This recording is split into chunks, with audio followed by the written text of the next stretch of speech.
You know me, I'm your friend, your main boy, I'm your pusher. Hey guys, hey, this is Snay. Follow me on IG, Periscope, Twitter, Spreaker, and support me on Patreon and Nayrob on YouTube. Don't forget to like this video, share this video, comment respectfully, and subscribe. Finally, don't forget to hit that notification bell down to your right so you can be notified of all my up and coming videos. Now, let's talk Superfly. Okay, guys, y'all see I got on my 1980s, 1970 black supermodel brown, deep dark brown lipstick, child. I love it. You know, I can't wear it all the time because it doesn't go well to me with my skin complexion. But child, if it do, y'all will tell me. If it don't, y'all will tell me too. Yesterday, me and my wife had a date. We went to go see Superfly. Now, she was excited to see the movie. I really wasn't, I guess, my wife is some years younger than me. She's like 10 years younger than me. So certain things don't excite me. But to her, like, I'm sure, like back in the day when Superfly came out, I was excited about that movie. But just like I was excited about that movie, she was excited about this movie.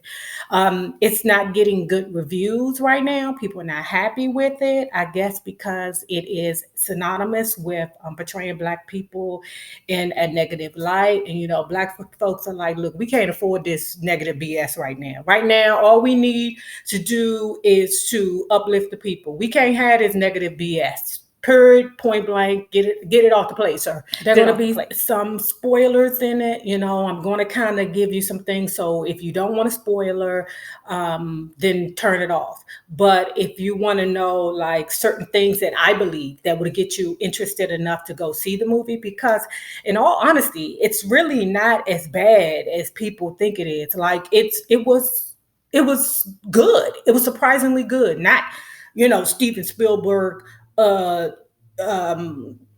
Panther good, not that Steven Spielberg, The Color Purple, Black Panther good. No, not that excellent, not like that, but it's surprisingly good. So, and I would recommend that all of us, that are old enough to remember the original Superfly, who actually seen the original Superfly. It's a good comparison. It's a good compare and contrast situation, okay? And I'm going to talk about lead actor. His name is Trevor. He represented Priest, right? And I'm going to say for back in the day, I wasn't old enough to be like, oh, God, Priest. I wasn't old enough to that. But I did have, stars in my eyes when I seen him as a child, because I was like, wow, this guy is so cool. But he was cool for the Black man for the 70s. And the character of Trevor's character Priest, he was cool for a Black man in the 70s. I'm sure that when women see him now, like his age group now, because I think I think he's supposed to be like a guy in his mid-20s. I'm sure when they see the movie, they'll be like, ugh, like, like in all honesty, I mean, I am married to a wife, but I know what an attractive man looks like. I have dated men before. I have been in a relationship with men before. But the entire movie, I was like, oh God, I would never mess with him. Because to me, he didn't portray like swag and coolness and that, that his character seemed to be a square dude that came up on some money, and that's it. Like he was still like a square dude. That's what I saw his character. So, but let me say this: he did an excellent job in regards to acting. He's a singer also, so he has some music out also. But it was clear to somebody like myself that's from the hood that, I can look at a guy and be like, ooh, he is square. He is L7 all the dang way. Okay? But then we get to his best friend. I think his name was Eddie, who is Jason Mitchell. Now, we all love Jason Mitchell, okay? What's his name? Yeah, Jason Mitchell. I call him Billy. He like the short dude who played Eazy-E he had to have lost a lot of weight to play that, because when he played Eazy-E, he was much smaller. And then when he got on the shot, I mean, that belly, Jason Mitchell, if you watching this, I'm gonna need you to get rid of that belly, because that's an old beer belly. But he brought the comedic parts that the show really need. He really ended up being a far better actor than what I even thought he was going to be. Like, I'm sure he probably did things before Easy before he played Easy E in Straight Outta Compton, but he is phenomenal. Okay, he has range. I like him. You know, he's not a ugly dude. He's kind of like a street dude. And for what I understand, he is from the streets. He said that he had to make the acting thing work because he didn't have anything else. So kudos to you, Jason. I just need you to get rid of that damn belly. Okay. I mean, you're already short. You don't need to be short with other notable actors. They had Asai Morales in the movie. If you all don't know who Asai Morales is, he is the he. Well, I know him because I've had a crush on him my whole and damn entire life. I remember him playing on La Bamba, y'all. That's how old I am, La Bamba. But he also played the drug dealer in Pain and Food. I think his name was Lulu. Okay, so he also played a drug dealer in this movie. I think he's typecast now. He's typecast to play like drug dealers in black movies now. From The Wire, was he the gay? He was the gay dude in The Wire. I think his name started with Michael, and his portrayal in the movie was he was kind of like Priest's mentor, right? And he played his cool, calm, way, like him. I don't know if he's a trained actor. I don't know if he's from the street, but he, exudes coolness and swag and, like I'm about this work type, behavior. I that's what I see from him. So Michael, I wasn't surprised at his performance. He performed very well as usual. They had a third member of the the the group with Trevor and Jason, meaning Priest and his right hand man, and then they had a third guy that was supposed to be the muscle, right? And the muscle was this short, big belly dude that everything went left, coming off of him, just everything went left, messing around with some greedy dude who didn't know his position. I'm going as usual. A woman was involved with it going left. Okay, as usual. So then also Priest had two women that one of them was his girlfriend who he'd been with since day one, supposedly. And then she had a girlfriend who was girlfriend to both of them, who was a Spanish girl. Now, let me say this about the movie that I thought was disappointed that they should have played up on it. Any of you guys that are old enough to have seen New Jack City with the young lady Vanessa Bell, who was Nino Brown's muscle? We didn't find out till the end, till right before she died, that she was actually the muscle for him. And I believe that it would have made the movie more exciting if they would have showed off the fact that she was actually the muscle, because all we knew was she was a Spanish girl with a big mouth and that she was the girlfriend to the girlfriend that's to the boyfriend. We knew that much about her character, but I think they should have played it up more, even though Priest's character wasn't about violence. I respect that about him, but there were moments that were violent that I believe that they would have benefited from showing her character as being, the muscle, because we didn't know she was about that work till the child. She was damn near dead. The Snow Patrol, who were supposed to be like this big drug dealer Snow Patrol child. It looked the whole thing. Everybody was in white, child. Everybody was in white. I was like, I'm over this. And then they had this.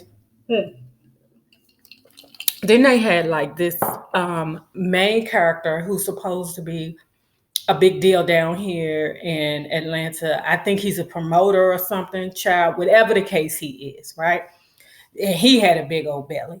Then they had a special appearance by who is that? Rick Ross, and then the guy with a big belly. He eventually they had a great car chase scene, right? Great car chase scene, excellent. The guy with the big belly ended up dying in the car chase. And I know you like, Nay, what? But I'm trying to give you something, but not a whole lot. But the guy ended up dealing belly, the other belly, not Jason Mitchell, but the biggest belly on the show. Y'all men need to be ashamed of y'all selves with these big ass bellies, and y'all be wanting to have these beautiful women in your stomach sitting on your knees. Y'all need to be ashamed of yourselves. That's real daggone talk. And you want us to look beautiful and stay, fit and all that stuff, and y'all looking like a sweaty hand. They had this other character that was the leader of the snow patrols. He was the right hand man to the biggest belly on the show. I don't know his name, but he's supposed to be a big promoter down here in Atlanta. I don't know who the fuck the nigga is, right? But his character, it was disappointing to me with his character because I was like, Joe, it's like he overacts. Like who he remind me of? Bokeem Woodbine. And to me, Bokeem Woodbine is like the worst actor of all time because he overacts. He's always angry. He's always crying. He's always emotional in every single thing he do, and it's annoying. And that young dude was annoying. I mean, come on, he overacting. The plot of the movie, right? I know you like, Nate, this is long. Hey, look, I'm trying to get y'all to, like the movie or whatever, right? So the plot of the movie, it was sort of kind of similar to the original. The only thing about it was that Priest did not do drugs. He had the women, and Priest from back in the day was like, whitey this, whitey that, the white man this, white man that, blah, blah, blah. I got a problem with the white man. He treat me this way, blah, blah, blah. There was not a whole bunch of them touching on that. What they did touch on, however, was police brutality. The plot is just like the original plot. Let's do one last score so I can get out of it, and it goes. So then let's say this. What really confused me about it was when Priest was saying, okay, let's get out of this. He made efforts to move on, and he couldn't get, how it is. Oh, they won't let me go. I'm stuck. Oh, baby, I'm so stuck. What was strange about it was that when he did a transfer and they showed the number, it was 33 million. And I'm saying to myself, well, Ninja, what else do you need to do? You got $33 million in the bank. What else do you need? Just some other quick tidbits about it was Future did the soundtrack. And then like in the beginning of the movie, let me say this, what I thought was really, really like crazy, and it's funny how people from Atlanta rejected the movie, and I'm gonna tell you why. For some reason, when I don't know, but people from that city have a problem with the people that make it out. I'll never forget when Boozy, I seen a video or interview where Boozy was like, I had to leave Baton Rouge. I had to because they was going to kill me. And I'm a strong believer in your worst critics are the people from where you came from. So Atlanta had a problem with the movie because they felt like it was not indicative of who they were, and it represented them poorly.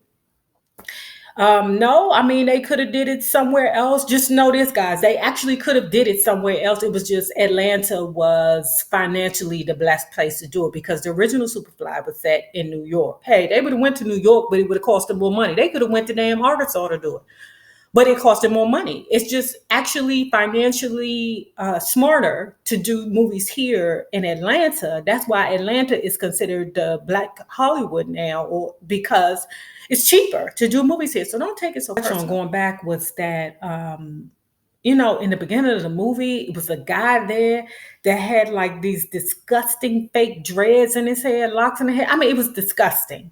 And if I was from Atlanta and I would be like, oh, that's what's supposed to represent me, I would be like, I don't,